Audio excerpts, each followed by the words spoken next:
Hello, सब सुन सकते हैं? Hello friends. तो आज फिर से यूट्यूब लाइव पे जुड़ रहे हैं आप सभी के साथ। होपफुली आज अ, हेलो,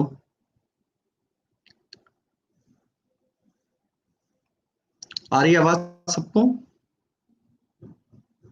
मोहम्मद मुशर्रफ परवेज, इतना पहले नोटिफिकेशन आ गया। हाँ, आजकल नोटिफिकेशन पहले दे देते हैं ताकि आप लोग प्रिपेयर्ड रहें। क्योंकि पहले से नोटिफिकेशन नहीं होती तो बहुत मुश्किल होती है ना। कई लोग जुड़ते नहीं है, फिर बाद में बताते हैं कि सर पहले बताया होता तो हम फ्री रहते, तो आपको पहले नोटिफिकेशन चला गया। एनीवेज, तो हेलो फ्रेंड्स, जो भी आप लोग जुड़ रहे हैं किक करके, अभी बहुत सारे बच्चे जुड़ सकते हैं। तो फिर से हम स्टार्ट करते हैं आज इस नए सेशन में। मेडिकल एजुकेशन के रिलेटेड आज इस सेशन में काफ़ी सारी चीज़ें डिस्कस की जाएंगी।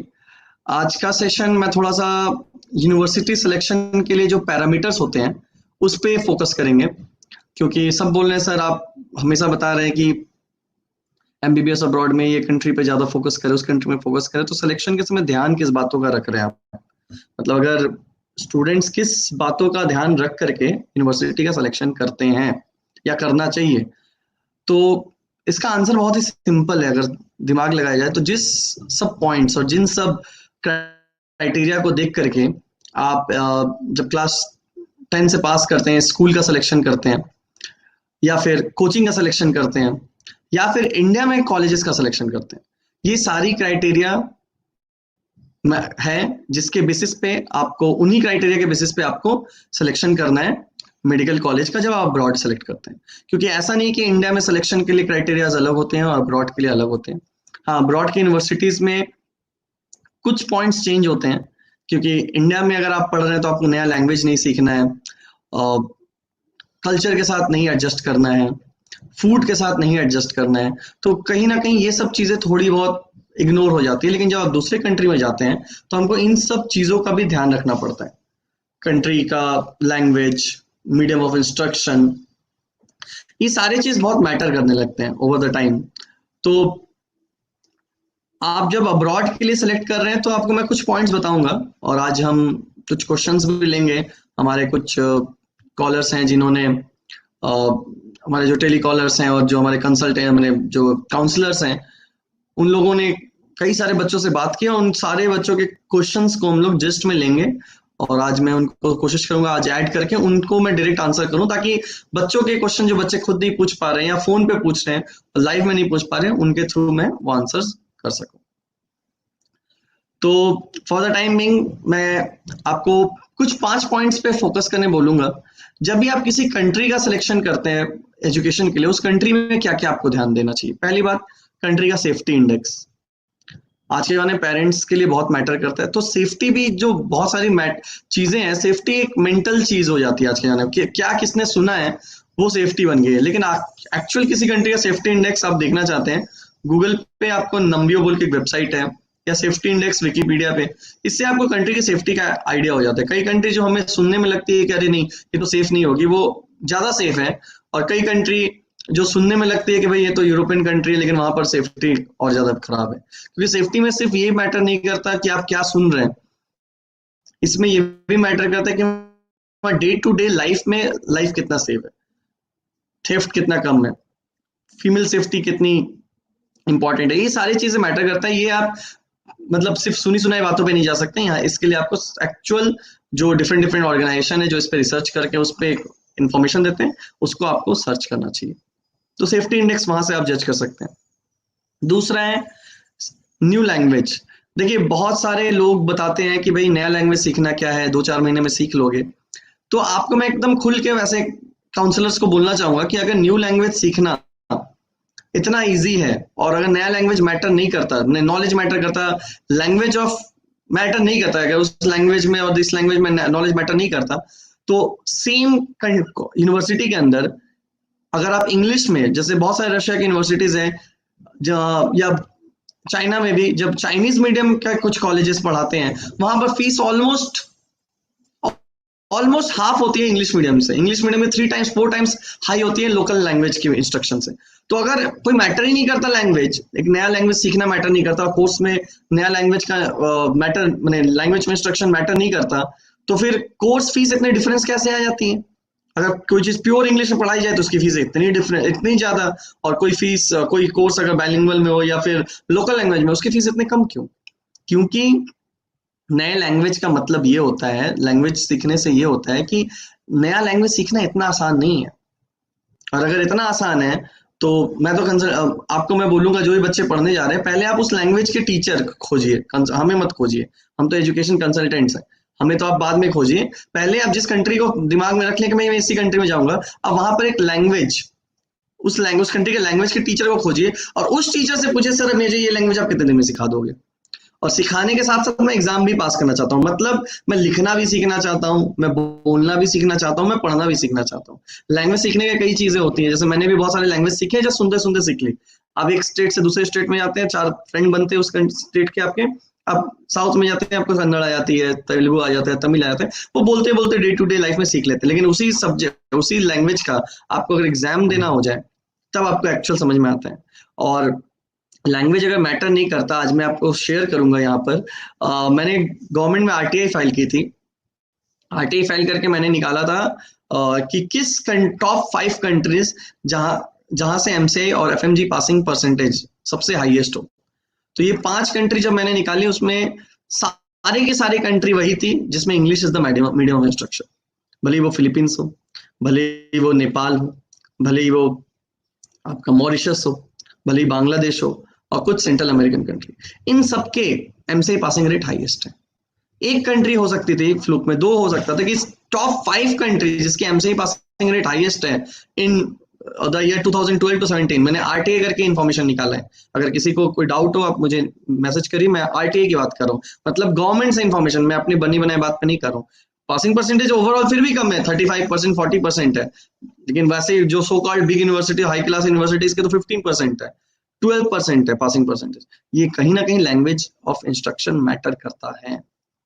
अगर कोई सोचे कि लैंग्वेज ऑफ इंस्ट्रक्शन मैटर नहीं करता, तो मैं उनको बोलूंगा सर आप भी 3-4 महीने में ना वो लैंग्वेज सीख करके अपना सर्टिफिकेट दिखा दीजिए एज एन एजुकेशन कंसल्टेंट। मैंने चाइनीज लैंग्वेज सीखने की कोशिश की थी, तब मुझे पहली बार एहसास हुआ कि मैं जिन बच्चों को चाइना भेज रहा हूँ उनके लिए कितना लाइफ डिफिकल्ट हो सकता है, खासकर नए लैंग्वेज को सीख करके फिर उन सब लैंग्वेज में पढ़ाई करना। तो मैंने जब खुद उस चीज को फील किया तब मैं थोड़ा सा समझा, लेकिन बोलना बहुत आसान होता है, नया लैंग्वेज सीखना इतना इजी चीज नहीं है। वरना दिल्ली यूनिवर्सिटी में, कैलकाटा यूनिवर्सिटी में, बहुत सारे रविंद्र भारती यूनिवर्सिटी में, जादवपुर यूनिवर्सिटी में, इन सब जगहों पे लैंग्वेज ही एक ग्रेजुएशन का सिलेबस कोर्स है। मतलब आप बीए लैंग्वेज पे कर सकते हैं, एक लैंग्वेज पे ही पूरा का पूरा, एक फॉरेन लैंग्वेज पे ही पूरा ग्रेजुएशन का कोर्स है। क्योंकि लैंग्वेज पे टाइम लगता है, लैंग्वेज सीखना उतना आसान नहीं है। तो सेफ्टी हुआ दूसरा, लैंग्वेज बहुत इंपॉर्टेंट है आपके लिए। मतलब इस चीज को सबसे ज्यादा इग्नोर किया जाता है। और मैं 2 ही पॉइंट्स, अगर कोई इग्नोर करने बोले तो 2 ही पॉइंट से जज करिए। पहली बात कि भाई आप जिस लैंग्वेज को सीखना, आप इंग्लिश को ही पहले सीख लीजिए ना। आज नॉर्मल रीजनल लैंग्वेज के बच्चे, रीजनल मीडियम के बच्चे जो क्लास 5 से पढ़ रहे हैं इंग्लिश, क्लास 1 से इंग्लिश पढ़ रहे हैं, क्लास 12 तक आकर के इंग्लिश अच्छे से नहीं सीख पाते। और आप सोच रहे हैं आप 2 दिन में जाके रशियन, और 2 दिन में जाके यूक्रेनियन, और 2 दिन में जाके चाइनीज सीख लेंगे। तो ऐसी कोई गलती मत कर दीजिए जो बाद में आपके लिए मुश्किल हो। तो लैंग्वेज सीखिए, मैं नहीं बोल रहा हूँ ऐसी कंट्री में कॉलेज खराब है, सब कुछ अच्छा है, लेकिन आप अगर लैंग्वेज को इजी समझ रहे हैं और इजी समझ के ऐसा कंट्री का सिलेक्शन कर रहे हैं तो आप बहुत बड़ी गलती कर रहे हैं। तो ऐसे कंट्री को सिलेक्ट अगर कर रहे हैं तो आप लैंग्वेज यहीं से सीख करके जाइए, कोशिश करिए 24 घंटा पढ़िए, 6 महीने तक। अभी जो खाली टाइम है, अभी टाइम, अगर आप ऐसी कंट्री से अभी लैंग्वेज सीख लीजिए, आप 4 महीने में आपको समझ में आ जाएगा कि लैंग्वेज कितना ईजी है कितना मुश्किल है। तब तक पैंडेमिक भी कंट्रोल हो जाएगी। तो लैंग्वेज को जो लोग इजी मान करके या उसका वैल्यू नहीं करते, उनके लिए तो ये बहुत बड़ी प्रॉब्लम हो सकती है।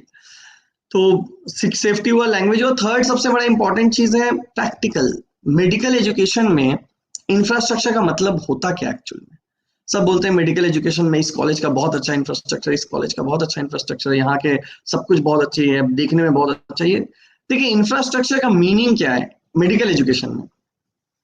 इंफ्रास्ट्रक्चर का मीनिंग मेडिकल एजुकेशन में टीचर्स जो आपको पढ़ाएंगे उनका नॉलेज, मैंने उनकी डिग्री, उनका क्रेडिबिलिटी और पेशेंट।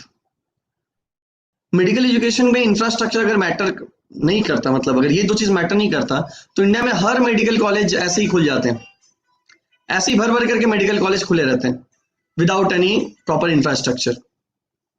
इंफ्रास्ट्रक्चर का मतलब यही है कि वहां के टीचर, वहां के स्टूडेंट, वहां का पेशेंट, ये तीन चीज कंप्लीट करते हैं वहां का इंफ्रास्ट्रक्चर में। क्लासरूम इंपॉर्टेंट है, लैब बहुत ही इंपॉर्टेंट है, हॉस्पिटल बहुत इंपॉर्टेंट है, लेकिन ये तीनों चीजों को यूज कौन करेगा? वहां का मेडिकल डॉक्टर्स और पेशेंट, और इनके यूजेज को देख करके आपको ऑब्जर्व करके सीखना है। तो इंफ्रास्ट्रक्चर का मतलब सिर्फ बड़े बड़े बिल्डिंग हो, बड़े बड़े एसी क्लासरूम हो, इसको इंफ्रास्ट्रक्चर अगर आप बोल के मेडिकल कोर्स को सिलेक्ट कर रहे हैं तो थोड़ा मुश्किल है, क्योंकि बाकी सारी चीजों को खरीदी जा सकती है, पेशेंट को खरीदा नहीं जा सकता।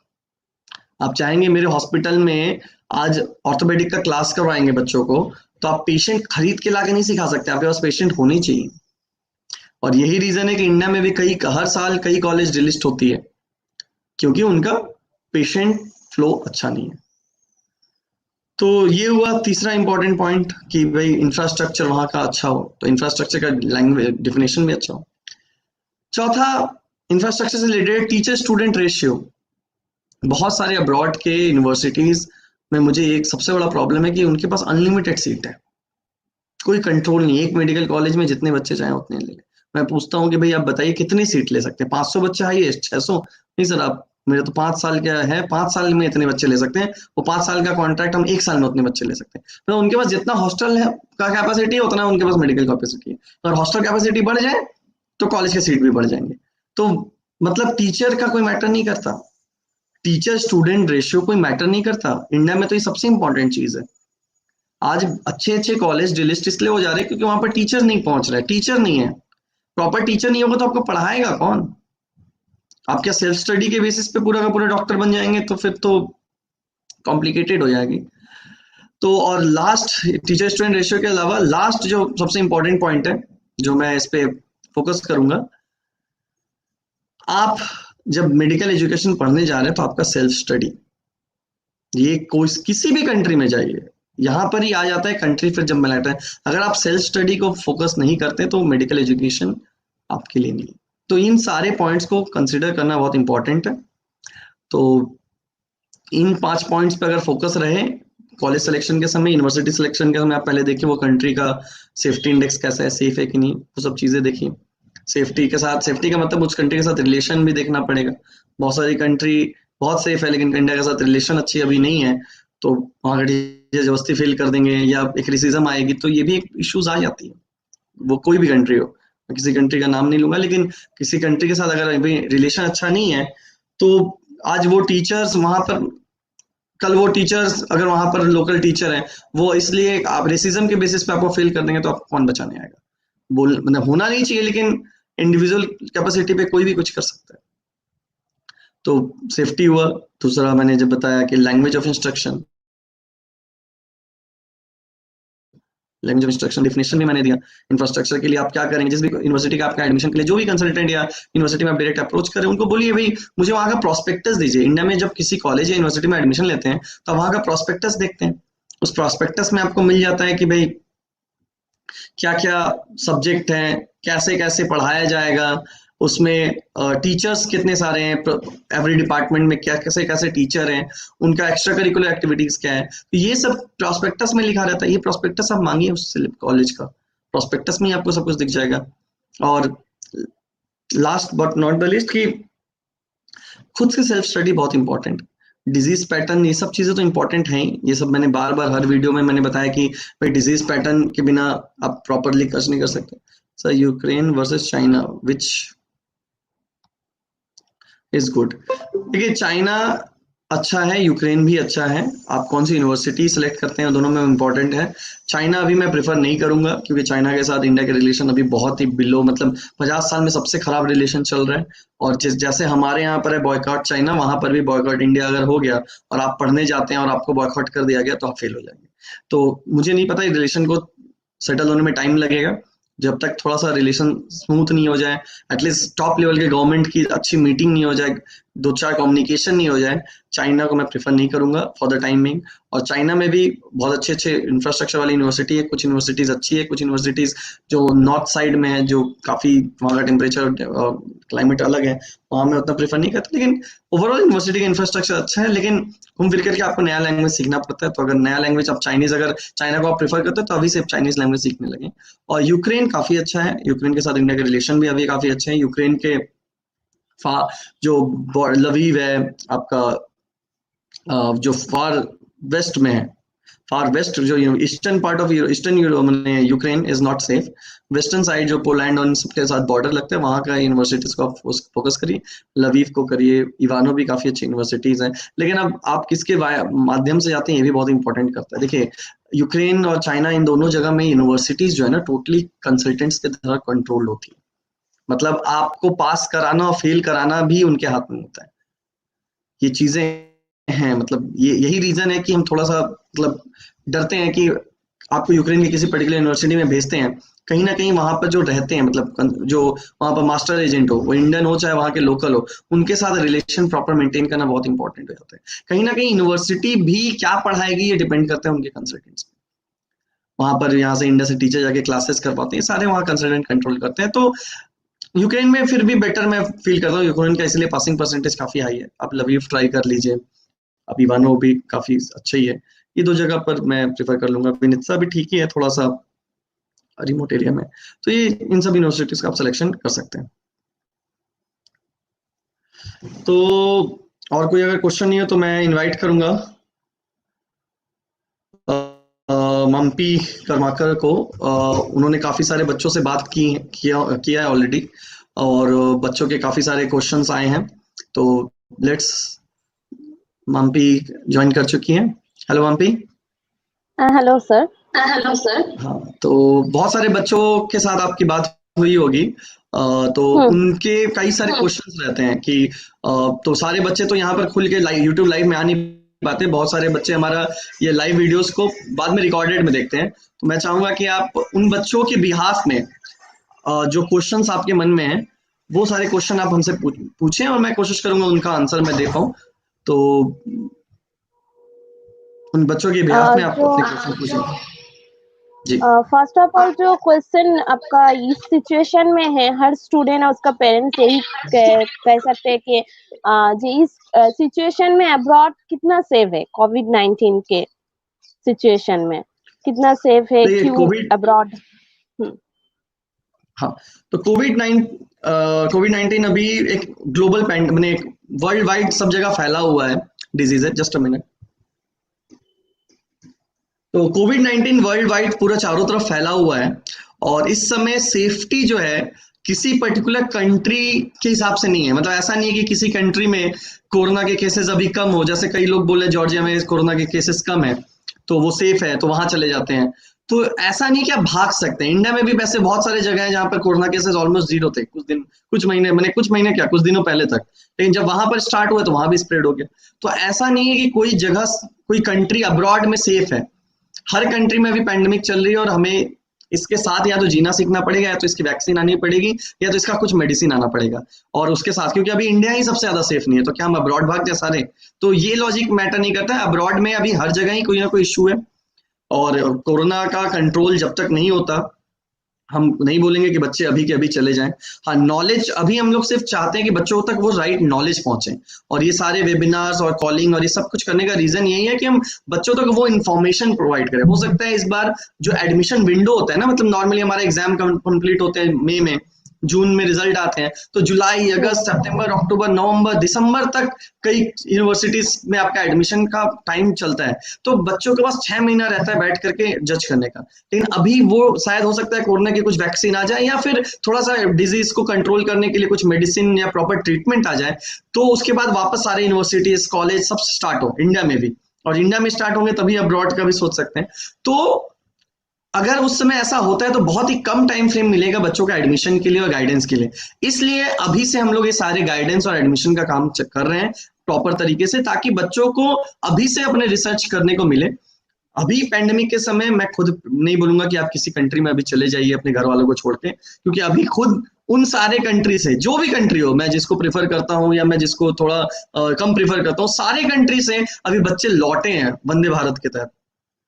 तो अभी अभी वो बच्चे लौट ही रहे हैं, कई अभी तक कितने बच्चे लौट ही रहे हैं। तो मैं नहीं बोलूंगा कि अभी के अभी सारे बच्चे जाने की तैयारी करें, अभी सिर्फ नॉलेज लीजिए अलग अलग कंट्री के एजुकेशन से रिलेटेड।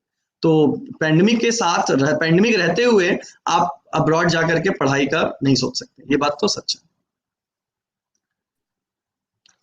तो माम्पी का कनेक्शन थोड़ा सा प्रॉब्लम दिख रहा है, तो जो मैं उस आंसर को कंटिन्यू करता हूँ कि जैसे बहुत सारे कंसल्टेंट अभी इसलिए मतलब प्रिफर कर रहे हैं किसी पर्टिकुलर कंट्री को कि भाई वहां कोरोना के केसेस काफी कम है।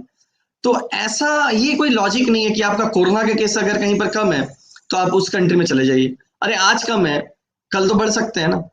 तो और दूसरी बात है कि कोरोना के केस अगर वहां कम है तो आप एज एन इंडियन, इंडिया में काफी ज्यादा है, अभी वर्ल्ड में 3rd रैंक पे हम आ गए, बहुत जल्द 2nd और 1st भी हो सकता है अगर कंट्रोल नहीं हुई तो ऐसा नहीं है कि वो कंट्री हमें ओपनली बोलेगी आप आइए आराम से, हमारे यहाँ केस कम है तो आप आ जाइए। जब तक ये चीजें कंट्रोल नहीं होती, आपको किसी भी कंट्री में जाना, किसी इंडिया के बाहर ही जाना, अपने घर के बाहर ही जाना सेफ नहीं है, अब्रॉड तो दूर की बात।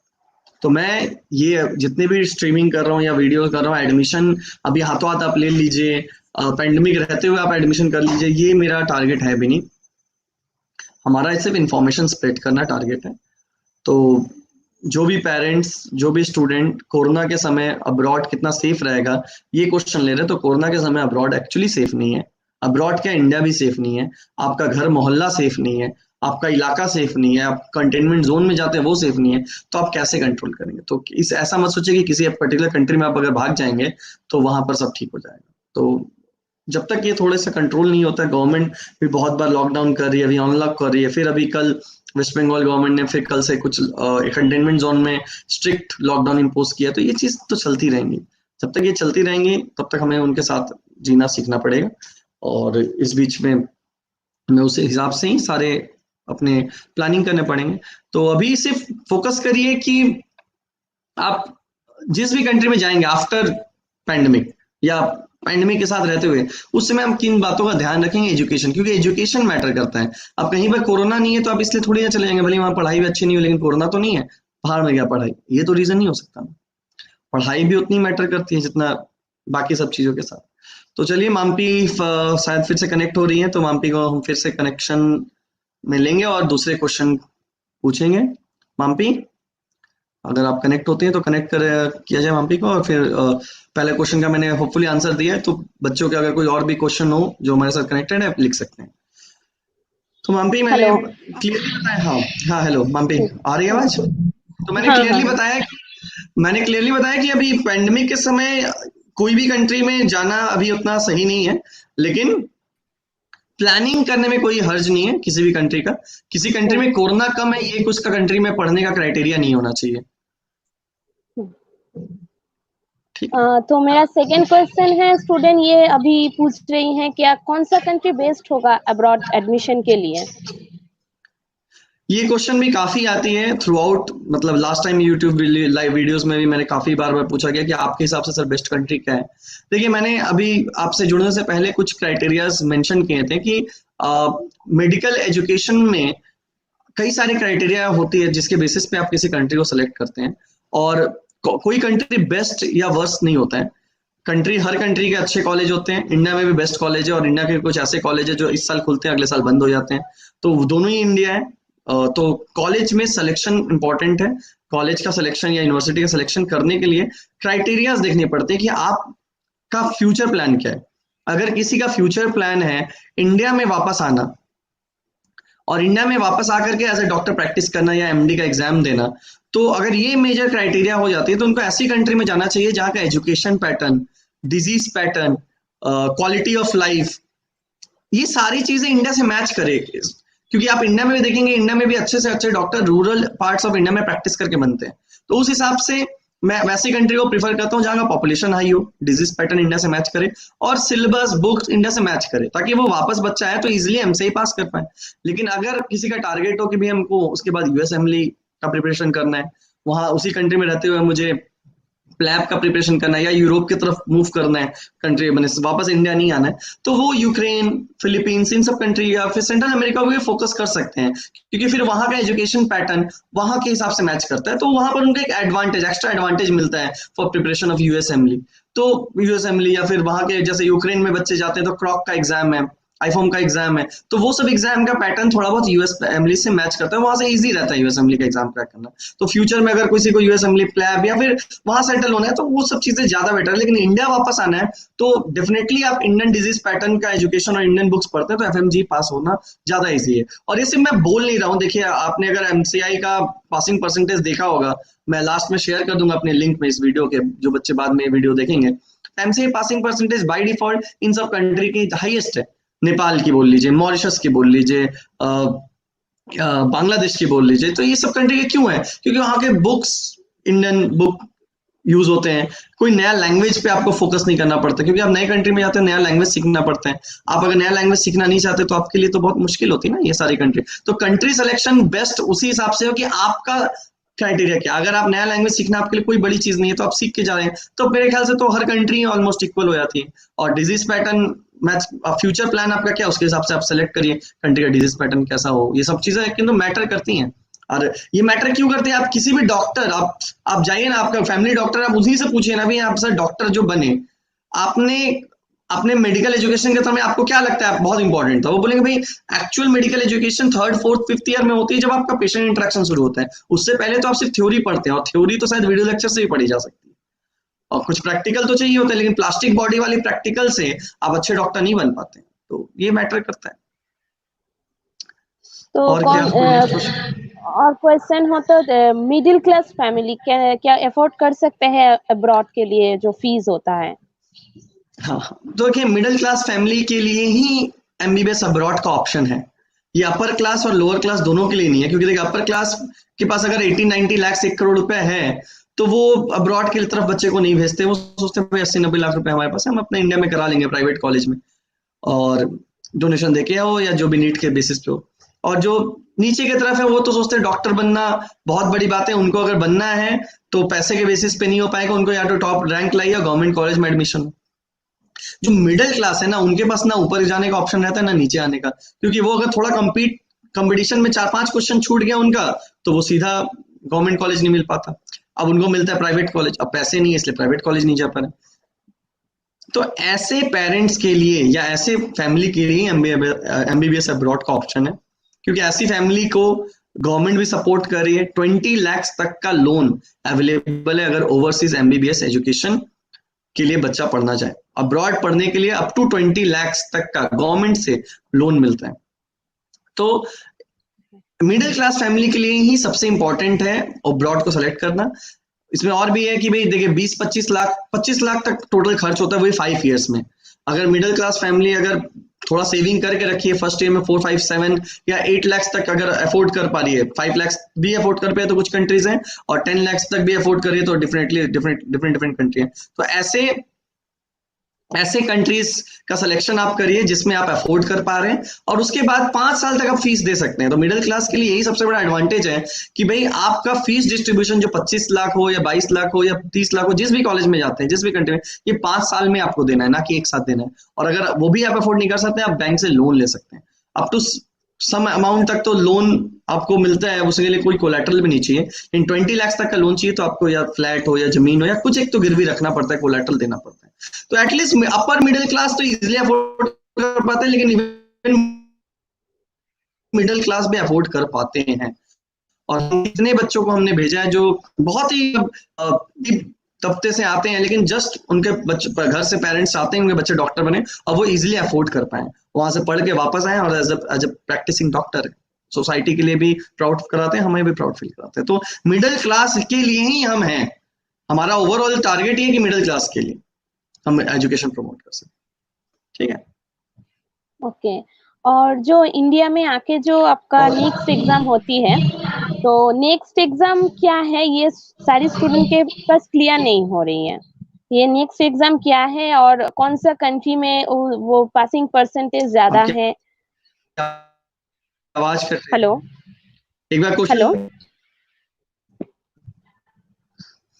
क्वेश्चन आप प्रीवियस से हेलो। रिलेटेड आपका क्वेश्चन नेक्स्ट एग्जाम से रिलेटेड आप कुछ क्वेश्चन कर रहे थे, एक बार अपना क्वेश्चन हाँ रिपीट करिएगा वहां पे हाँ, क्वेश्चन। हर स्टूडेंट पूछ रहे हैं नेक्स्ट एग्जाम, ये नेक्स्ट एग्जाम सब स्टूडेंट को क्लियर नहीं है।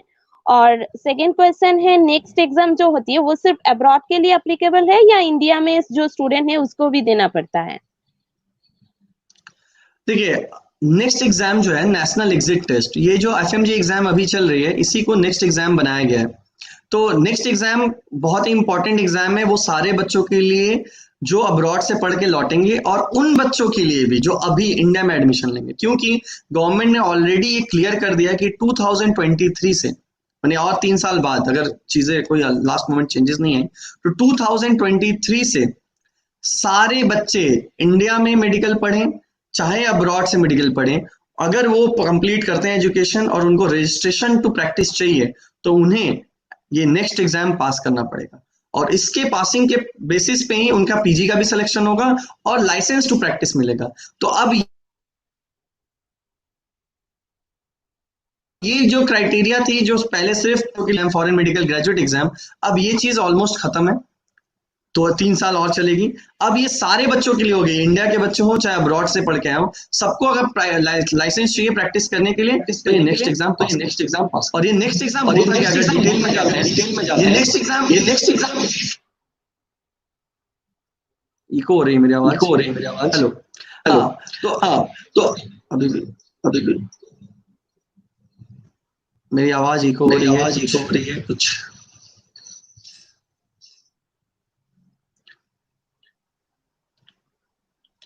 तो माम्पी अगर आपके लास्ट क्वेश्चन आप पुट कर दीजिए, आवाज इको हो रही है।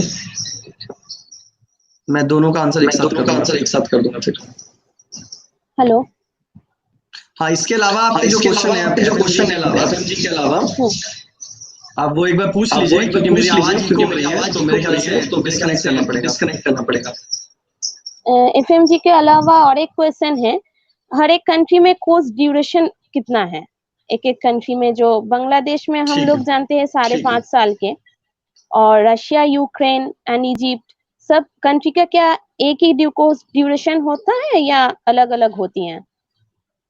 ठीक है, मैं समझ गया। तो मैं आपको आंसर मैं दे दूंगा और आपका जुड़ने के लिए बहुत बढ़िया शुक्रिया। ये दो आंसर के साथ ही करूंगा और नेक्स्ट क्वेश्चन आप बच्चों से बात करते रहिए और नेक्स्ट जब स्ट्रीमिंग होगी जब समय आओगे तो सारे क्वेश्चन लेकर के आइएगा। तो अभी मैं सारे आंसर के साथ थैंक यू। तो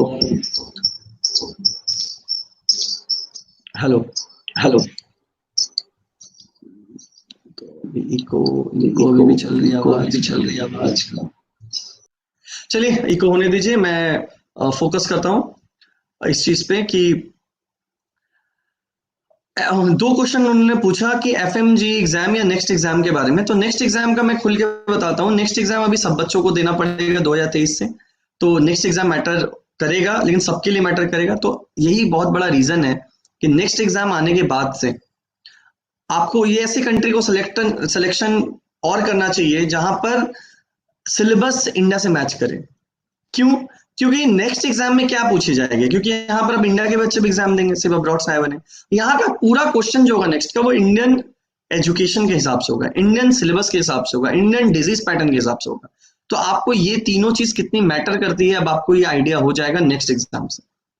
नेक्स्ट एग्जाम में Indian education, Indian syllabus, Indian curriculum, Indian disease pattern, और अगर नेक्स्ट एग्जाम में बात चली कि कुछ प्रैक्टिकल भी ऐड होगी तो आपको ये समझ में आएगा कि ऐसी कंट्री जहां का प्रैक्टिकल अच्छा हो, मतलब पेशेंट इंटरेक्शन अच्छा हो, ये सब कितना इंपॉर्टेंट और कितना मैटर करेगा।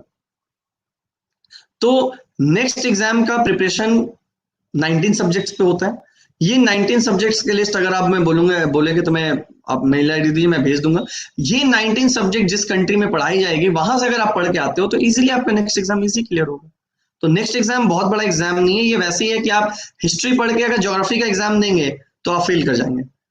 तो वैसे ही अगर 19 सब्जेक्ट्स का एग्जाम होता है और पढ़ के कुछ और आते हैं और एग्जाम यहाँ देते हैं तो नेक्स्ट एग्जाम फेल कर सकते हैं। तो आपको ध्यान देना होगा कि आप जो पढ़ाई करेंगे अपने कंट्री में जाकर के, जिस कंट्री में जाकर, क्योंकि हर कंट्री का मेडिकल का सिलेबस एग्जैक्ट सेम नहीं है। कुछ कंट्री में कुछ पर्टिकुलर सब्जेक्ट के तो प्रैक्टिकल कराए ही नहीं जाते हैं। जैसे कम्युनिटी मेडिसिन का प्रैक्टिकल बहुत कम कंट्री में होता है, और फॉर ऐसी कंट्री जहां पर लोकल बच्चे और फॉरेन बच्चे साथ में नहीं पढ़ते हैं, वहां पर प्रैक्टिकल होता ही नहीं है कम्युनिटी मेडिसिन का। में polio, small pox, chicken pox, future में कोविड, ये सारे डिजीज के स्प्रेड को लेकर के, सारे डिजीज के वैक्सीन को लेकर इसकी पढ़ाई है। और इसको पढ़ने के लिए आपको वैसे वैसे जगह पे जाना पड़ता है, गांव में, जहां पर इन सब चीजों के इश्यूज आते हैं। तो ऐसे रूरल एरियाज में जाने के लिए आपको तो ऐसा कंट्री का इनसाइड आउट होना चाहिए, और जब तक लोकल बच्चे और फॉरेन बच्चे साथ ना पढ़े, ये चीजें होती ही नहीं है। मतलब ऐसा मैक्सिमम कंट्री में नहीं होता है। Comparatively China and Poland, which one is better? और आपके डॉक्टर अब्रॉड ट्रेनिंग किधर से करें? सर आप डॉक्टर रिसर्च म्यूजिक, तो आप डॉक्टर की ट्रेनिंग वहां से करें जहां से आपका मन हो। आपका फ्यूचर प्लान्स क्या है, आप फ्यूचर में वापस इंडिया आना चाहते हैं कि अब्रॉड सेटल होना चाहते हैं, वो सब चीजें जब तक आप नहीं बताते हैं, आपको पर्टिकुलर किसी कंट्री को नहीं बता सकते। आपको हम डेटा दे सकते हैं कि किस कंट्री का एफएमजी पासिंग रेशियो ज्यादा है, किस कंट्री का कम है, किस यूनिवर्सिटी का ज्यादा है, किस में कम है, क्यों है, उसका लॉजिक समझा सकते हैं। लेकिन आपके लिए बेस्ट क्या होगा, ये आपसे बिना बात किए, आपको बिना समझे, आपका मार्कशीट बिना देखें, मैं नहीं बता सकता। हो सकता है आपको मैं जो बोल रहा हूँ वो कॉलेज ही आपको ना सेलेक्ट करे। तो ये बहुत बोथ साइड इंटरेक्शन होता है इसमें। कंपेरेटिवली चाइना और Poland, which one is better? देखिए सर, पोलैंड तो ऑब्वियसली बेटर है in terms of country, as a country Poland काफी अच्छी country compare to China for education, क्योंकि पोलैंड में अगर आप डॉक्टर बनते तो आपको यूरोपियन यूनियन में एज अ एक्सेस रहता है, क्योंकि Poland is a part of European Union. But Poland में डायरेक्ट एडमिशन होता नहीं है, इसका क्राइटेरिया काफी अलग है। तो अगर पोलैंड में आपका एडमिशन करवा पा रहे हैं या किसी के थ्रू, तो कर सकते हैं। चाइना से तो 100% बेटर है। Sir is there any update for abroad? हाँ, अपडेट, अपडेट की, आप कब से अपडेट की बात कर रहे हैं? इनटेक ऑफ 2020 में अपडेट देखिए, जब तक नीट एग्जाम नहीं होती है, जब तक गवर्नमेंट नीट को एबॉलिश ना कर दे अब्रॉड वाले के लिए, जो कि मुझे नहीं लगता होगा, लेकिन बहुत सारे लोग अप्लाई कर रहे हैं कि अब्रॉड के लिए कैंसिल करवाया जाए नीट। तो अगर वैसा होता है तो अब्रॉड का एडमिशन डायरेक्ट होगा। लेकिन अगर नीट के बिना, अभी तक तो यही रूल है कि बिना नीट के आपका मेडिकल एजुकेशन अब्रॉड में नहीं हो सकता। ये इनटेक 2020 के लिए ये मैटर करता है। तो लास्ट जो क्वेश्चन था, कोर्स ड्यूरेशन, माम्पी ने जो लास्ट क्वेश्चन पूछा था कोर्स ड्यूरेशन, उसका मैं आंसर कर दूं। देखिए, कोर्स ड्यूरेशन जो है सिलेबस के ऊपर डिपेंड करता है, आपको नया लैंग्वेज सीखना है कि नहीं उस पर डिपेंड करता है। तो हर कंट्री का मैं एकदम आपको नॉर्मल बताऊं तो देखिए, यूक्रेन में 6 साल का है, किर्गिस्तान कजाकिस्तान में 6 साल का था, और अभी 5 साल का भी स्टार्ट हुआ है कोर्स। फीस अलग है दोनों की। रशिया में 6 साल का है, बांग्लादेश में 5 साल का कोर्स है, 1 साल का इंटर्नशिप है, जो कि इंडिया में कर सकते हैं। वो बाकी सारे कंट्री में भी जो कोर्स है मैं आपको बताया, ड्यूरेशन 6 साल का, रशिया हो, यूक्रेन हो, यहाँ पर इंटर्नशिप इंडिया की करनी पड़ती है, तो 6+1 1 साल बढ़ जाता है, 7 साल हो जाते हैं सिमिलर। लेकिन सबसे कम कोर्स ड्यूरेशन अगर आप देखें तो इजिप्ट, आपका नेपाल और बांग्लादेश में, इवन मॉरिशस में कोर्स ड्यूरेशन काफी कम है। नेपाल में सबसे कम है, 4.5 ईयर्स का कोर्स है, और 1 साल का इंटर्नशिप इंडिया में आप करिए, वहां करिए, वैलिड इंडिया में कई सारे मेडिकल काउंसिल में। अभी कुछ मेडिकल काउंसिल जैसे दिल्ली और कुछ स्टेट फोकस कर रहे हैं कि आप इंडिया में ही इंटर्नशिप करें। तो इंटर्नशिप लेकर के 5.5 साल हो जाता है। 4.5 year plus 1 year Nepal, 5 year plus 1 year Bangladesh, 5 year plus 1 year Egypt, 5+1 year Mauritius. लेकिन यूक्रेन में 6 ईयर प्लस 1 ईयर हो गया, रशिया में 6 ईयर प्लस 1 ईयर। तो 1 साल का आपका रहना खाने का खर्चा एक्स्ट्रा हो जाता है, पढ़ाई का फीस एक्स्ट्रा हो जाता है, ट्रैवल का खर्चा एक्स्ट्रा हो जाता है, ये मैटर करता है। लेकिन ड्यूरेशन देखिए अलग अलग जगहों के अलग अलग इसलिए भी है कि वहाँ का सिलेबस उस तरीके से बनाया गया है। कुछ कंट्री में एक नया लैंग्वेज अगर आपको सीखना है तो वहाँ का ड्यूरेशन थोड़ा बढ़ ही जाता है। Caribbean country is better and cheap also. Caribbean country में तो नहीं बोलूंगा, कैरिबियन कंट्री का सस्ता कहाँ से आपको सस्ता लग रहा है, चीप का डिफिनेशन क्या है मुझे नहीं पता। लेकिन कैरिबियन कंट्री में सिर्फ आने जाने का ही खर्च हर बार का 1.5 से 2 लाख रुपए होता है। तो अगर 5 साल तक आप पढ़ाई करते हैं तो 7 से 8 लाख रुपए तो आपका आने जाने का ही खर्च है। तो सस्ता तो नहीं है, और बेटर हाँ, क्योंकि नया लैंग्वेज आपको सीखना नहीं है, मेडिकल एजुकेशन अच्छी पढ़ा होती है वहां पर, यूके यूएस के बच्चे वहां आके पढ़ते हैं, लेकिन वहां पर प्रैक्टिकल नॉलेज मिल है। तो अगर आपका कैरिबियन कंट्री तभी चाहिए जब आपका फ्यूचर प्लान ऐसा हो कि आप यूएस असेंबली क्रैक करना आपका टारगेट हो और आप कर सके, और यूएस वगैरह में आप जाकर के पीजी करना चाहते हैं, तो उसी के लिए कैरिबियन कंट्री है। लेकिन अगर वापस इंडिया आना है तो मुझे नहीं लगता इतना बजट, क्योंकि कैरिबियन कंट्री कोई भी हो 50-60 लाख के नीचे कहीं आपका टोटल खर्च से कम में होगा ही नहीं, ये तो मैं 100% श्योर हूँ। इसके अलावा वहां पर cost of living is very high, infrastructure of the university is too less, practical तो मतलब ऑलमोस्ट निल है, लेकिन हाँ टीचर्स अच्छे हैं और इंडिया से भी काफी टीचर जाते हैं, तो उस हिसाब से थोड़ा सा एडवांटेज होता है।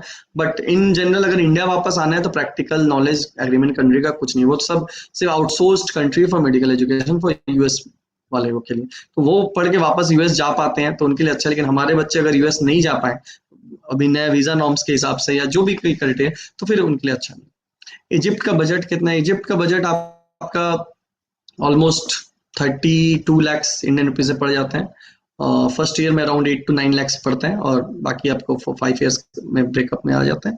और $30-40 $50 में रहना खाना मैनेज हो जाता है।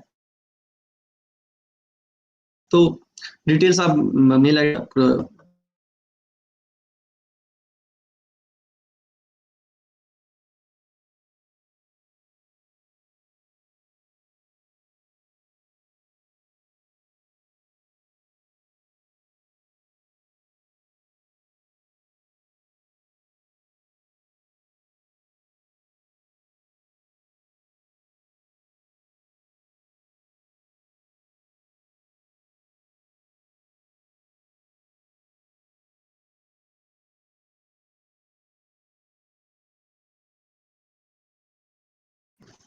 हाँ थोड़ा इंटरनेट बफरिंग में चला गया, बफरिंग मोड में, सॉरी फॉर दैट।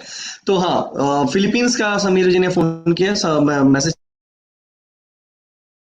किया। समीर जी फिलीपींस बहुत ही अच्छी है, ये कि फिलीपींस का एडमिशन प्रोसेस इंडिया के प्रोसेस के साथ कोलैबोरेट नहीं हो पाता है। तो सबसे बड़ी प्रॉब्लम है कि फिलीपींस में आपका डायरेक्ट एमडी या डायरेक्ट मेडिकल में एडमिशन नहीं होता है, वहां पर प्री मेडिकल आपको करना पड़ता है। तो प्री मेडिकल में प्रॉब्लम ये होती है कि प्री मेडिकल कोर्स वहाँ बीएस का है, जिसमें आपको physics chemistry maths biology English culture ये सब चीजें सिखाती हैं। तो ये कोर्सेज का फीस नॉर्मली मेरे ख्याल से 1 लाख से ऊपर नहीं होना चाहिए था 2 साल का, लेकिन वो 6 लाख का फीस लेते हैं। ये यहीं पर मुझे थोड़ा सा उनका ऑब्जेक्शन होता है कि बीएस कोर्स प्लस उसके बाद आपका एनमेट का एग्जाम होता है, जैसे अपने नीट का एग्जाम होता है फिजिक्स केमिस्ट्री बायोलॉजी पे, वहां पर physics chemistry biology English literature LRDI data interpretation ये सब कुछ मिला करके वहां पर एनमेट का एग्जाम होता है। कहीं अगर आप एनमेट फेल कर गए तो फिर से आपको एनमेट पास करना होगा, तब जाकर आपका मेडिकल में एडमिशन होगा।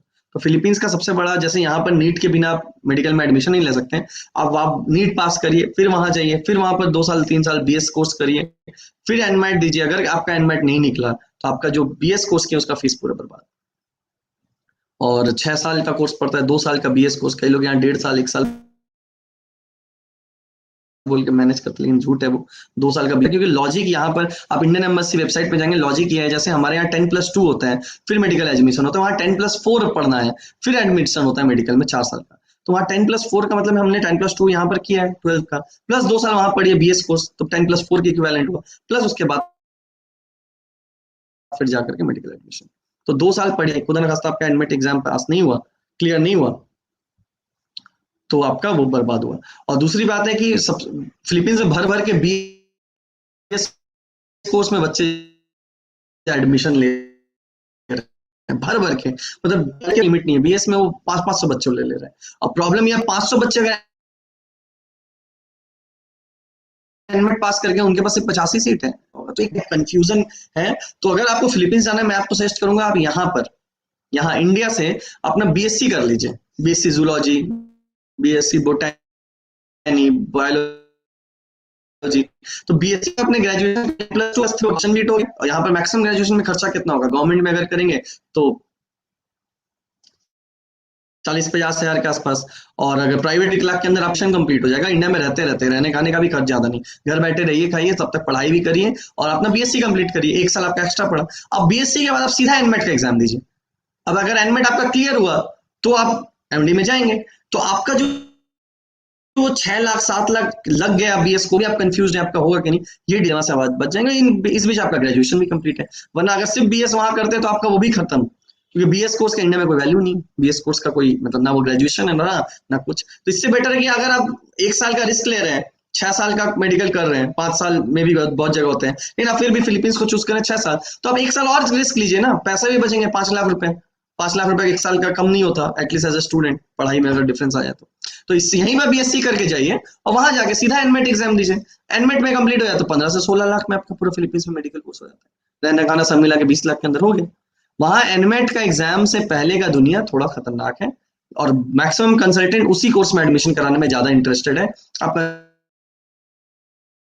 कंसल्टेंट से पूछिएगा, मैंने ग्रेजुएशन ऑलरेडी कर लिया है तो एनमेट देकर के सीधा मेडिकल कोर्स में एडमिशन लो। 99% कंसल्टेंट,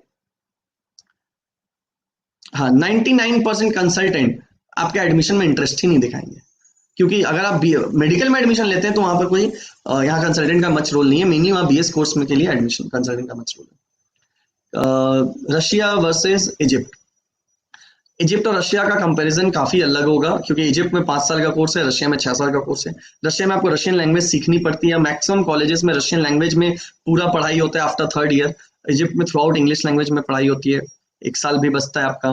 कोर्स फीस रशिया में थोड़ा सा खर्च कम हुआ है, लेकिन अगर फ्लाइट वगैरह देखें तो काफी महंगा है, क्योंकि दूर है। इजिप्ट का फ्लाइट 15,000 में मिल जाता है आपको, मुंबई से 20,000 में मिल जाता है। थोड़ा कंट्री भी पास है, 3 घंटा 4 घंटे का फ्लाइंग। इजिप्ट का पॉपुलेशन काफी हाई है, मैंने डेंसिटी ऑफ पॉपुलेशन भी काफी हाई है। कायरो यूनिवर्सिटी की वर्ल्ड रैंकिंग रशिया के सब यूनिवर्सिटी से काफी अच्छी है, और मेडिकल एजुकेशन में इजिप्ट से काफी बच्चे इजीली यूएसएमडी निकलते हैं कंपेयर टू रशिया। तो इजिप्ट को मैं प्रायोरिटी दूंगा, लेकिन इजिप्ट में फॉरेन स्टूडेंट अभी रिसेंटली जाना शुरू किए हैं, रशिया में बहुत पहले से जा रहे हैं, तो वो एक एडवांटेज रशिया को मिलती है। और रशिया में हमेशा से बच्चे जाते रहे, रशिया के साथ इंडिया का एक रिलेशन अच्छा रहा है, तो रशिया को वहां पर एडवांटेज मिलता है। लेकिन रशिया में अगर आप तभी जाइए जब आपको लगे आप नया लैंग्वेज सीखना आपके लिए कोई बड़ी बात नहीं होगी, और रशियन लैंग्वेज सीख करके आप मेडिकल पढ़ सकते। रशिया में प्रैक्टिकल नॉलेज काफी कम, वहाँ पर मैक्सिमम प्लास्टिक बॉडीज में होते हैं, और डिजीज पैटर्न भी काफी अलग है, क्योंकि देखिए वहाँ पर मैक्सिमम टाइम ठंड रहता है, तो वहाँ का डिजीज पैटर्न इंडिया से मैच नहीं करता। इजिप्ट में डिजीज पैटर्न इंडिया से मैच करता है, क्योंकि क्लाइमेटिक कंडीशन काफी हद तक इंडिया से सिमिलर है, specially tropical climate. Syllabus of MBBS in China, is it same? MBBS in China, China का सिलेबस इंडिया से कोई मैच नहीं करता ओवरऑल, क्योंकि वहां पर सेमेस्टर सिस्टम है। वहां पर अगर आप देखें तो लैंग्वेजेस, मतलब 3 साल तक आपको लैंग्वेज भी पढ़ना है, और HSK 4 पास करना पड़ता है। कुछ यूनिवर्सिटी ने तो HSK 5 कर दिया। HSK 5 और HSK 4 ऑफ चाइनीज लैंग्वेज क्या होता है, आप किसी भी अपने लोकल लेवल पे चाइनीज स्पीकिंग टीचर से बात करिएगा तो आपको समझ में आएगा चाइना का लैंग्वेज काफी डिफिकल्ट हो गया, और अभी रिसेंटली उन्होंने काफी बढ़ा दिया लैंग्वेज के पैरामीटर को। HSK 5 तो ऐसा है कि वहाँ के बच्चे भी, चाइनीज बच्चे खुद पास ना कर पाए, तो वहां पर भी अच्छे खासे बच्चे जो होते हैं वही HSK 5 HSK 6 पास करते हैं। तो वहां पर अभी इंग्लिश में होने के बावजूद HSK 4 को मैंडेटरी कर दिया है, जो कि मुश्किल होता है। उसके कारण सिलेबस में लैंग्वेज का एडिशन होता है। वहां का सिलेबस इंडिया का सिलेबस में 70% सिमिलर है, इन 30% सिलेबस आपको सेल्फ स्टडी या फिर वीडियो लेक्चर से डिपेंड करते हैं, जैसे कम्युनिटी मेडिसिन, फॉरेंसिक मेडिसिन, ये सब काफी अलग है। टीचर स्टूडेंट रेशियो काफी अच्छा नहीं है। वहां पर काफी अच्छे इंफ्रास्ट्रक्चर है, लेकिन मेनली चाइनीज मीडियम टीचर्स उसका प्रॉपर यूज करते हैं। इंग्लिश मीडियम टीचर्स वहां पर बहुत कम है।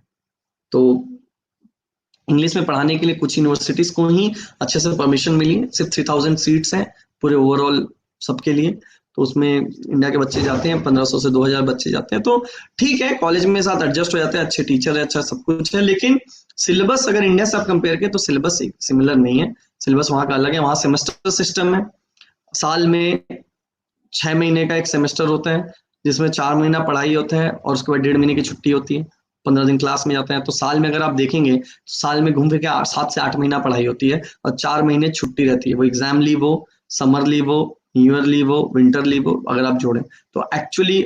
और एक बहुत बड़ी इंपॉर्टेंट पॉइंट मैं बहुत दिनों से सबको बताया, लेकिन मैं बोला नहीं, मेडिकल एजुकेशन इंडिया में क्या होता है, सप्ताह में 6 दिन क्लास होती है, और कितनी छुट्टी मिलती है? छुट्टी मिलती है, कभी सुना है? मैंने तो, मेरे दोस्त जब मेडिकल पढ़ते थे अपने भाई के शादी अटेंड नहीं कर पाते थे। तो ये होता है मेडिकल एजुकेशन। इन चाइना में ऐसा नहीं है, चाइना में थोड़ा छुट्टी काफी ज्यादा है, सिलेबस बहुत ही मतलब कम कवर होता है। ओवरऑल सब कवर होता है, लेकिन उतना डिटेल नॉलेज नहीं है। क्योंकि अगर आप टोटल मैं आपको सीधा बताऊं, 5 साल की पढ़ाई है, सप्ताह में 5 दिन क्लास होता है और 2 दिन छुट्टी होती है, और ईयर में 3 महीने की छुट्टी होती है। जून में 1.5 महीने की छुट्टी, जैसे जनवरी में 1.5 महीने की छुट्टी, और बाकी 15-15 दिन, चलिए इसको यही छुट्टी को मानते हैं, बाकी एग्जाम लीव को नहीं ऐड करते, क्योंकि वो हर कॉलेज और इंडिया में भी है। तो 3 महीना ऐसे निकला, तो 5 साल में कितना, 15 महीना इसमें चला गया। और जो छुट्टी होती थी वीक में 2 दिन, जो कि इंडिया में 1 दिन ही होती है, तो एक एक्स्ट्रा दिन का पढ़ाई हर वीक जा रहा है, तो 52 डेज साल का पकड़िए, तो 52 डेज इंटू 5 ईयर कर लीजिए, 150 दिन यहाँ पर चला गया, तो ऑलमोस्ट 5 महीना इधर, तो 15 महीना का टोटल, मैंने आप कैलकुलेट करके देख सकते, 3 इंटू 15 महीना वहां चला गया, 5 महीना तो 20 महीना, मतलब ऑलमोस्ट 2 साल तो छुट्टी है। तो ये काफी मतलब मैटर करता है। आप थोड़ा डिटेल में बहुत कम लोग जाते हैं, सबसे देखते हैं कि मतलब क्या है एजुकेशन, क्या है ये, कैसा दिखता है, क्योंकि ये सब दिखता नहीं है, ये सब चीजें फील होती है वहां पर जाने के बाद। तो वो सब चीजें मैं शेयर करूँ। Syllabus of India and Egypt, syllabus of India and Egypt भी थोड़ा बहुत अलग है, लेकिन सिमिलर बुक्स हैं, सिमिलर सिलेबस है। और टीचर स्टूडेंट रेशियो इंडिया में भी काफी हाई है, इजिप्ट में भी काफी हाई है। इंग्लिश से पढ़ाए जाते हैं वहां भी लोकल बच्चों को, यहाँ के भी बच्चों को, तो नया लैंग्वेज कोई सीखना नहीं पड़ता। लेकिन हाँ, थोड़ा बहुत सिलेबस में डिफरेंस तो देखिए, हर जगह सिलेबस में थोड़ा बहुत बेसिक डिफरेंस होता ही है, लेकिन काफी सिमिलर है इजिप्ट के साथ compare to that of China और यूक्रेन और रशिया। तो इजिप्ट के साथ सिलेबस इंडिया का ज्यादा मैटर करेगा, मैच करेगा then that of other country, क्योंकि डिजीज पैटर्न सिमिलर है। तो ये सब चीजें फैक्टर आती है। तो पॉपुलेशन हाई है, वहां भी मेल न्यूट्रिशन का फर्क होता है। 10 करोड़ से ऊपर पॉपुलेशन है इजिप्ट में, वहां भी मेल न्यूट्रिशन होता है, वहां भी गरीबी है थोड़ा बहुत। तो देखिए, ये सब चीजें मैटर करती है। मेडिकल एजुकेशन में लेते हैं आज अच्छा डॉक्टर, मैं आपको लॉजिकली अगर एक लास्ट, अब मैं क्वेश्चन अगर ना लूं, लास्ट में एक ही क्वेश्चन करूंगा। आप जितने बच्चे अभी लाइव देख रहे हैं, आप बाद में देखेंगे वीडियो को, आप सब ने मिडिल क्लास और अपर मिडिल क्लास के अगर आप बच्चे हैं, तो आप सबका टारगेट क्या था कि भाई हम बेस्ट, या आपके माँ बाप का टारगेट क्या था, बेस्ट टू बेस्ट मेरा बच्चा best to best private school में पढ़े। प्राइवेट स्कूल में पढ़ते थे, अच्छे से अच्छे प्राइवेट स्कूल में पढ़े, कोई डीपीएस में, कोई अलग अलग ग्रीन वैली स्कूल, तो टॉप से टॉप स्कूल में पढ़ना आपका सपना है। इंग्लिश मीडियम में हो ये अच्छा स्कूल हो, लेकिन जब मेडिकल कॉलेज में गवर्नमेंट कॉलेज,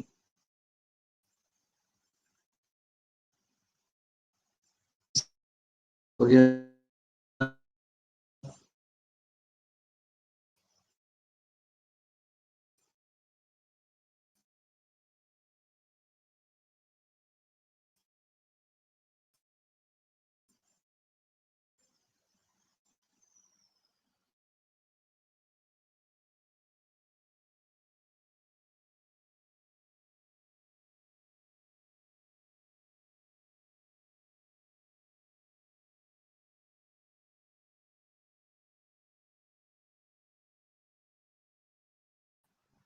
हेलो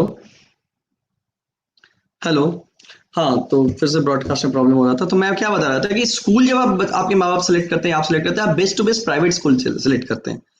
लेकिन जब आप कॉलेज सेलेक्ट करते हैं, मेडिकल कॉलेज, तो आप बोलते हैं बेस्ट टू बेस्ट मेरा गवर्नमेंट कॉलेज में। क्यों अचानक से प्राइवेट से गवर्नमेंट की तरफ शिफ्ट क्यों? तो लॉजिक क्या थी आपकी? लॉजिक यही है कि practical exposure, practical exposure government hospitals का सबसे बेस्ट होता है मेडिकल एजुकेशन में। ये लॉजिक है। ये लॉजिक नहीं है तो फिर गवर्नमेंट स्कूल क्यों सेलेक्ट कर रहे हैं? सिर्फ फीस से रीजन है? अगर आपको मैं ऑप्शन दूं बेस्ट गवर्नमेंट कॉलेज का और बेस्ट प्राइवेट कॉलेज का, और फीस दोनों जगह ना लगे, तो आप क्या सेलेक्ट करेंगे? आप फिर भी गवर्नमेंट सेलेक्ट करते हैं, क्योंकि गवर्नमेंट कॉलेज में जो टीचर्स होते हैं उनका भी हाथ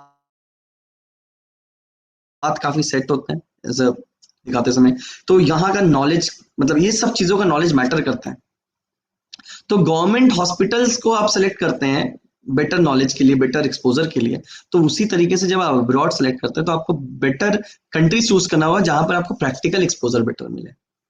तो प्रैक्टिकल एक्सपोजर का इतना मैटर करता है। जो लॉजिक आप इंडिया में कॉलेज सिलेक्शन के समय लगा रहे हैं कि आप प्राइवेट से गवर्नमेंट कॉलेज की तरफ भाग रहे हैं, प्राइवेट स्कूल से गवर्नमेंट कॉलेज की तरफ, वहां पर भले ही आपको हॉस्टल का दीवार में डैम्प लगा हो, भले ही पानी चू रहे हो, भले ही खाना अच्छा नहीं मिल रहा, भले साउथ इंडियन में जाना पड़े जहां पर आपको लैंग्वेज इशू हो, फूड इशू हो, भले ही साउथ इंडिया से नॉर्थ इंडिया में आना पड़े जहां पर उनको कुछ इशू हो, ये सारा चीज चलता है अगर गवर्नमेंट कॉलेज मिलता है।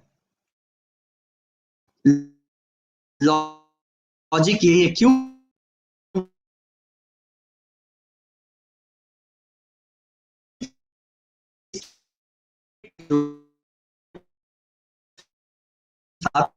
प्रैक्टिकल,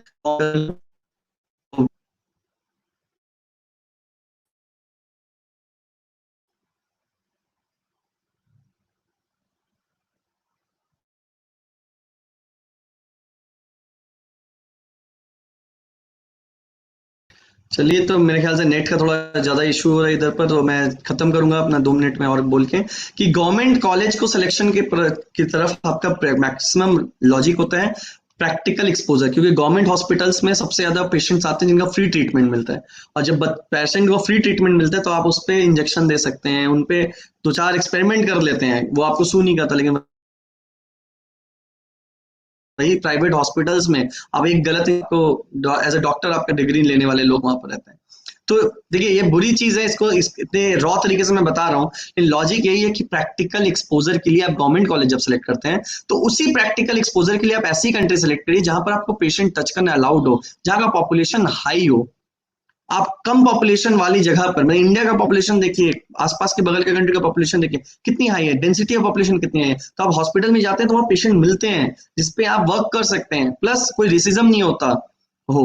क्योंकि अगर अचानक से आप ऐसी कंट्री में जाते हैं जहां पर आप अलग दिखते हैं तो उनको लगेगा भाई आप जब तक कंप्लीट डॉक्टर नहीं आप मुझे मत छुइए। ये सब चीजें बहुत मैटर करती है। मतलब ये देखिए मैं इतना रॉ लेवल पे बता रहा हूँ, बहुत लोग ये सब चीजों को फील कर रहे हैं, वो समझ पाएंगे। मैं उन सारे बच्चों का एक्सपीरियंस बता रहा हूँ जो वहां जा कई कंट्री में गए हैं, हम नहीं भेजे हैं। ऐसा नहीं, देखिए मैं नहीं बोलूंगा कि मैंने कभी ऐसे कंट्री में किसी को भेजा नहीं, मैंने भेजा है, फिर उनके फीडबैक लिए, उनका पॉजिटिव फीडबैक को भी बताता हूँ, नेगेटिव फीडबैक को भी बताता हूँ, उन सबको लेकर के मैं आपको ये सेमिनार कर रहा हूँ। ये सेमिनार से मेरे को आपका एडमिशन करवाना ये मेरा टारगेट नहीं है, अभी मेरे को इन्फॉर्मेशन देना टारगेट है बस। ऐसा नहीं कि मैं किसी कंट्री को बुरा अच्छा ये सब बोल के मैं ऊपर नीचे, ये सब मेरा, मैंने कभी भी नीचे अपना एडमिशन के लिए फोन करिए, ये करिए, वो करिए, मैं नहीं करता। मैक्सिमम जगह आप देखेंगे आपको से वेबिनार होता है, वहां से कोशिश की जाती है तो आप उसका नंबर लेके आपको कॉल करें और आपको फोन पे वो चीजें बताएंगे। वो ओपनली बताने में वो लोग डरते हैं, क्योंकि ओपनली बताने में कुछ गलत बोल दिया तो वो रिकॉर्डेड हो जाएगी। लेकिन मुझे उस चीज का डर नहीं, मैं जो चीजें बता रहा हूँ अपनी वो सारी एक्सपीरियंस बता रहा हूँ जो इतने सारे बच्चे अब्रॉड गए उनके जाने पे, उनके फीडबैक से मुझे मिले, वो पॉजिटिव फीडबैक भी रही, नेगेटिव फीडबैक भी रही, सबको मिला करके मैं आपके साथ शेयर करता हूँ, ताकि आप जब अब्रॉड जाते हैं ये सारी चीजें के पर्सपेक्टिव से अपना सिलेक्शन करो। तो अब्रॉड जाने के समय जब भी सिलेबस देख रहे हैं तो सिलेबस में प्रैक्टिकल प्रैक्टिकल का इंपॉर्टेंस दें। तो चलिए आज मैं और वीडियो को टालता नहीं हूँ, संडे को फिर से शाम को बैठेंगे। तो संडे शाम को अगर जो भी इस वीडियो को देख रहा है, कोई भी कंसल्टेंट हो, कोई भी स्टूडेंट हो, अगर आपको कुछ भी क्वेश्चंस हो आप मुझे मेल कर सकते हैं, मैं अपना ईमेल आईडी वीडियो के नीचे दे दूंगा। और नीट एग्जाम्शन 90% मुझे नहीं लगता होगा मोहक राज जी, क्योंकि नीट के बिना बच्चे अब्रॉड जाएंगे ये मुझे थोड़ा सा डाइसी लग रहा है। क्योंकि देखिए नीट का एग्जाम सिर्फ इंडिया के बच्चों के लिए नहीं होता है, ये अब्रॉड के बच्चों के लिए भी होता है। तो नीट का एग्जाम एग्जाम्शन करना सिर्फ अब्रॉड का एडमिशन के लिए काफी सही नहीं रहेगा, मैं तो नहीं मानता। लेकिन अगर इन केस ऐसा है, पहले भी बिना नीट के बच्चे जाते थे, और वह प्रॉब्लम ये होती है कि बिना नीट के बच्चों को बहुत ज्यादा सपना दिखा दिया जाता है। एटलीस्ट नीट क्वालिफिकेशन बहुत ही बेसिक नॉर्म्स है जिससे बच्चों का एक बेसिक कॉम्पिटिटिव लेवल चेक हो। क्लास 12 में तो अभी तक एंट्रेंस एग्जाम नहीं देते हैं, आप लोग एग्जिट एग्जाम दिए। पहला एंट्रेंस एग्जाम है जहां पर आपको रिजेक्शन होता है सिलेक्शन में। तो give have get admission, how to have got admission Poland. Poland के एडमिशन का प्रोसेस मुझे उतना आइडिया नहीं है, वहाँ वॉर्सो यूनिवर्सिटी है, उनकी वेबसाइट पे जाइए और डायरेक्ट एडमिशन के लिए अप्लाई करें। हाँ पीआईएल फाइल किया गया है, मुझे पता है नीट एग्जामिनेशन का, अगर होता है तो अच्छा है, बात है। देखिए मुझे कोई ऑब्जेक्शन नहीं है किसी के नीट ना होने से, as a human being, as a मतलब कंसर्न सिटीजन मुझे डर है कि अगर नीट एग्जामिनेशन फाइल होती है तो कुछ इसका गलत इस्तेमाल करेंगे, स्टूडेंट को ब्रेन वॉश करेंगे और उनको गलत सपना दिखाएंगे अब्रॉड जाने का। तो ऐसे चीजों से मुझे थोड़ा डर है। नहीं तो चलिए देखिए जिसके लाइफ में जो होना है वो तो होना ही है। नीट एग्जामिनेशन होता है तो आप जाइए अब्रॉड पढ़ने जाइए, लेकिन नीट एग्जामिनेशन होने का मतलब क्या कि इंडिया में पैंडेमिक सिचुएशन बहुत बुरा रहेगा। तो आपको भी जज करना है कि ऐसे केसेस में क्या सच में इंडिया के बाहर कोई जाना अलाउड होगा, तो वो तो आने वाला टाइम ही बताएगा। मैं अपनी तरफ से कोई स्पेकुलेशन नहीं करना चाहता। एनीवेज देखते हैं पीआईएल का क्या रिजल्ट आता है, एडमिशन का क्या रिजल्ट आता है। लेकिन जब भी आप अब्रॉड एडमिशन लेते हैं चीजों का ध्यान रखिए कि मेडिकल एजुकेशन में प्रैक्टिकल नॉलेज और न्यू लैंग्वेज, ये दो एडवांटेज और डिसएडवांटेज इसके क्या है, इसको लेके आप खुद रिसर्च करिए। एक नया लैंग्वेज सीखना इतना आसान नहीं होता। बोल देते हैं कंसल्टेंट सर 2 महीने में सीख लेंगे, 3 महीने सीख लेंगे, बाकी बच्चे सीख चुके हैं। ये सारी चीजें बोलना बहुत आसान है, लेकिन एक नया लैंग्वेज सीखना, और सिर्फ सीखना नहीं, उसको लिखना पढ़ना, उसके नाम पे आपके डॉक्टर के प्रिस्क्रिप्शन उस लैंग्वेज में अगर लिखना पड़ जाए, आप जब डॉक्टर बनेंगे तो आपको प्रिस्क्रिप्शन लिखना पड़ेगा। आपको जो मेडिसिन लिखा रहता है, आपका जो मेडिकल रिपोर्ट्स आता है, वो सब किस लैंग्वेज में है। अगर ये सब लैंग्वेज अगर वहां का रीजनल लैंग्वेज बन गया तो आपके लिए कितना मुश्किल हो सकता है मेडिकल एजुकेशन, ये आप समझ सकेंगे अगर आप उस पर्टिकुलर लैंग्वेज जिस कंट्री में आप जाना चाहते हो उसके किसी नॉर्मल टीचर से बात करिए, उनसे बोलिए कि सर मैं लैंग्वेज सीखना चाहता हूँ, आप मुझे बताइए कितना टाइम लगेगा, वो आपको खुल के बताएंगे। क्योंकि मेरे बोलने से और किसी कंसल्टेंट के बोलने से कोई लैंग्वेज इजी नहीं हो जाता। प्लस एक नया लैंग्वेज को सीखना, पहले इंग्लिश तो सीखें। 10 साल लग जाते हैं, बच्चे इंग्लिश अच्छा नहीं सीख पाते हैं जो रीजनल मीडियम के होते हैं। हर साल तो उनके 2 सब्जेक्ट इंग्लिश होता है, 1 सब्जेक्ट इंग्लिश होता है, फिर भी तो इंग्लिश नहीं सीख पाते हैं। तो फिर एक नया लैंग्वेज सीखना, लिखना, पढ़ना, उसके बेसिस में मेडिकल पढ़ना इतना ईजी नहीं है। देखिए यही रीजन है कि बहुत सारे रीजनल लैंग्वेज के बच्चे ऐसे कंट्री में जाके जहाँ लैंग्वेज नहीं होती है फेल हो जाते हैं, वापस आके हमसे पास नहीं कर पाते। तो ये सब चीजें मैटर है, थोड़ा बहुत सोचिए समझिए। और हम लोग हैं काउंसलिंग के लिए, हमें कॉल करिए, नहीं तो ऐसे यूट्यूब लाइव वीडियो अगले संडे के वेट करिए। क्वेश्चन लाइए अपने अपने जो कंसल्टेंट्स हैं उनको बताइए कि मैंने ऐसा कुछ बोला है, उन्हें आइए, मुझे बोलिए, मेरे से अगर आर्गुमेंट करना चाहे, फाइट करना चाहे, अपने लॉजिक के साथ बताना चाहे, मैं हमेशा तैयार हूँ। वो यूक्रेन हो, रशिया हो, जर्मनी हो, बांग्लादेश हो, नेपाल हो, हर कंट्री का एडवांटेज डिसएडवांटेज है। हमें वो आपके लिए क्या एडवांटेज होगा, डिसएडवांटेज होगा, उन सब पर्सपेक्टिव से आपको बताता हूँ। चलिए तो फिर आज के लिए यूट्यूब लाइव सेशन से खत्म करते हैं, 1 घंटा हो गया, काफी थक गया हूँ मैं भी। तो चलिए नमस्ते, अगले संडे के लिए वेट करते हैं। Thank you so much, thank you all for lovely question. Thank you Mampi for giving all the perspective of students who are now thinking about going abroad. Thank you so much.